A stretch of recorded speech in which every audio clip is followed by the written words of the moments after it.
আমার কাছে মনে হয় না যে এখানে কোনো মাদক সেবী আছে। তাহলে প্রোগ্রামটা করছি কার জন্য? যাদের জন্য করছি তাদের দোরগোড়ে আমাদেরকে পৌঁছাতে হবে, তাদের কাছে আমাদেরকে যেতে হবে। একটু আগে দেখলাম এক ভাই উদ্ধতপূর্ণ আচরণ করছিলেন, most probably he is addicted. এই সমস্ত মানুষদেরকে নিয়ে আমাদেরকে কাউন্সিলিং করতে হবে। আমরা যদি কিনা তাদেরকে কাউন্সিলিং করতে পারি, 100 জন মানুষ যদি কিনা 10টা টিমে ভাগ হয়ে 10টা পরিবারকে টার্গেট করি যে যারা আসলে এই পরিবার ড্রাগ এডিকশনের ফলে ডেস্ট্রয় হয়ে গিয়েছে, এই ফ্যামিলিগুলোর পিছনে গিয়ে আমরা দাঁড়াবো। তাদের যে মাদক সেবী, যে ভাইটি, যে বোনটি, আমরা তাকে কাউন্সিলিং এর মাধ্যমে, নিয়মিত কাউন্সিলিং এর মাধ্যমে 1 মাসের মধ্যে, 2 মাস না 6 মাসের মধ্যে তাকে ঠিক করে দিব। This is the real achievement. সেটা করা দরকার। এবং আমি একটা বিষয় বলি, এই যে মামলার সাক্ষীর কথাটা বললাম, এটা কিন্তু আমি আসলে নিজে বাস্তবে উপলব্ধি করেছি, সে জায়গা থেকে বলেছি। আমি আসলে মুখস্থ কথা কম বলি। তো সে জায়গা থেকে আমি যখন ক্লাস 10-এ পড়ি, 2011-12 সালের কথা, 1 যুগেরও বেশি সময়, আমার এলাকায় একজন মাদক সেবীকে ধরে নিয়ে আসছে, মেম্বার ওইখানে সাক্ষী হয়েছে, আরো কত বড় বড় নেতা টেতা দেখলাম, আসলে কেউ সাক্ষী হতে যায় না। আমি বলছি আমি সাক্ষী হব। আমি সেই মামলায় সাক্ষী হয়ে কোর্টেও গিয়েছি এবং সেখানে যে সমস্ত স্টেপ নেওয়া দরকার আমি নিয়েছি। এবং আমি আরেকটা কথা বলতে চাই, আমি জানি না এখানে কয়জন আছেন যে আমার জীবনে কোনোদিন আমি একদিন একটা সিগারেটের গোয়ায় টান দিই নাই, 1 ফোঁটা মদ খাই নাই কোনোদিন। এমন কয়জন আছেন? আমি আসলে হাত উত্তোলন করে কাউকে লজ্জা দিতে চাই না, বাট আমি একজন এক্সাম্পল। আমার জীবনে কোনোদিন আমি 1 ফোঁটা সিগারেট খাই নাই, মদ খাই নাই। এরকম হইতে হবে। এই শিক্ষা আমি কোথায় পেয়েছি? My father comes from respective Muslim family and I just want to be like him. আমি তার মতো হতে চেয়েছিলাম। সেখান থেকে আমি কোনোদিন মাদককে না বলেছি এবং মাদকের বিরুদ্ধে দাঁড়িয়েছি সারা জীবন, এবং আমার বাকিটা জীবন আমি সেটাই করব ইনশাআল্লাহ।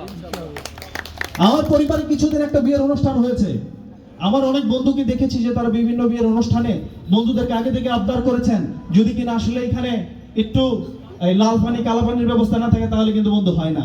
বাট বিশ্বাস করেন, আমার এত সব বন্ধুরা এসেছে এখানে, অনেকে আমার ছোট বোনের বিয়েতে ইনভাইটেড ছিল, কেউ কোনোদিন বলে সিগারেটের কথাও বলে নাই। আপনি বদলে যান, সমাজ বদলে যাবে। আপনি প্রশ্রয় দিবেন, তাহলে তো হবে না।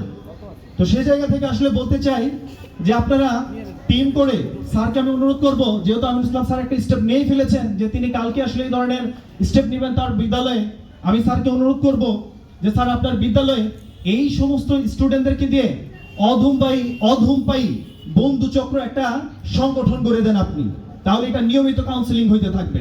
একজন শিক্ষককে যদি আপনি সেখানে প্রতিনিধি করে এরকম একটা সংগঠনের রূপ দিয়ে দেন, এটা সারা বছর চলতে থাকবে। আপনাকে ওই সাংগঠনিকভাবে বিভিন্ন স্টেপ নেওয়া হবে যে আমরা কবে এই ধরনের কাউন্সিলিং করব, শিক্ষার্থীদের সাথে কথা বলবো, এই ধরনের জিনিসগুলো অটোমেটিক্যালি চলতে থাকবে। আদারওয়াইজ এরকম একটা প্রোগ্রাম হবে, আমাদের আজকে যেমন আমিনুল স্যার স্টেপ নিয়েছে, পরের দিন হয়তো অন্য এলাকার অন্য আরেক শিক্ষক নেবে, ওই কাজটা একদিনই হবে।